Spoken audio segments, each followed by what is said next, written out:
It's a combination of factors. You have these dire profit warnings. You have fears of a global recession. You also have, of course, forced selling, be it from hedge funds or from retail investors who got into trouble.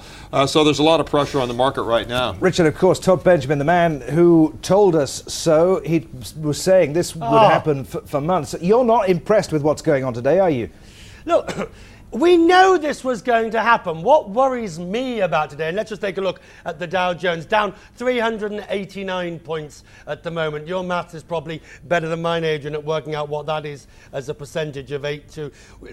What I'm worried about, as I look at that number, Todd, maybe you'll join me in analysing this. I'm now worried about 8,000 as being a strategic support level of the Dow. If we're 421 off, and it's 8269. We're only 200 from what we taught these so-called psychologically important barriers. But the reason is, why today? Why today? Why today on an average Friday in October should the market fall out of bed? And the problem is there is no single reason you can put your finger on. It's a feeling that it's just time to get out. Todd?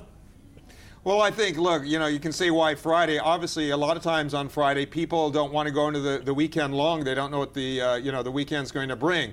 That can be part of the reason. But I think it goes back to the fundamentals, and the fundamentals keep getting worse and worse. And of course, you had Alan Greenspan yesterday, the former Fed chairman, calling this a once-in-a-century phenomenon in terms of this credit tsunami. Now, why anyone should be surprised by what he says or whether he should have any credibility is another matter.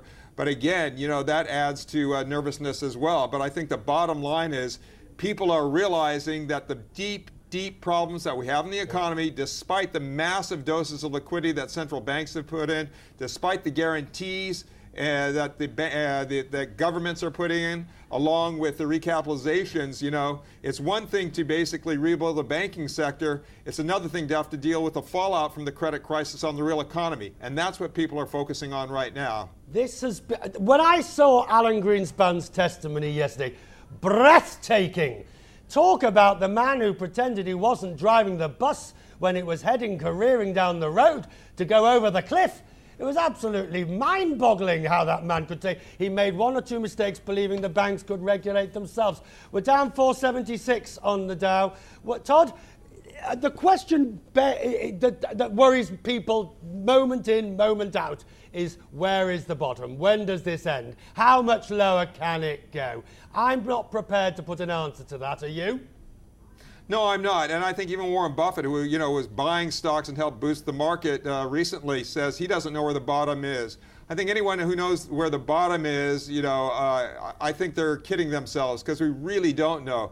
I mean, I can't remember this kind of nervousness. Others might say, oh, you had it for a few days in 97, or excuse me, in 87, and other market crises. This is worse, much worse. But I think this is far worse, because what you're dealing with here, first of all, is the worst financial crisis since the Great Depression. And it doesn't matter how cheap money becomes. People are talking about in the money markets, the spreads coming down. It doesn't matter what the price of money is. If people don't have confidence that others are going to pay it back, you got real problems, and that's where we're at. Is there just a feeling, at the end of the day, though, that this has got to just work itself out? And the people I feel sorry for are ordinary people on fixed incomes. People who do not have the assets, who cannot do any financial shenanigans.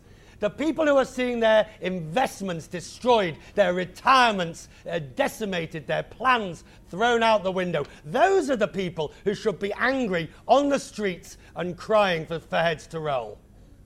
Well, Richard, look, it's good to be sympathetic here, but I'm not going to be sympathetic. And the reason this is why. Just wait a second here, Richard. You're talking about people who are retired on fixed incomes. Yeah, they're pushing a hard envelope, no doubt about it. But those people who, were getting towards retirement age, still working, and still had, let's say, the majority of their portfolios in equities because they believed it would give them more in retirement, I don't think that was a smart strategy. They should have been much more heavily invested in bonds.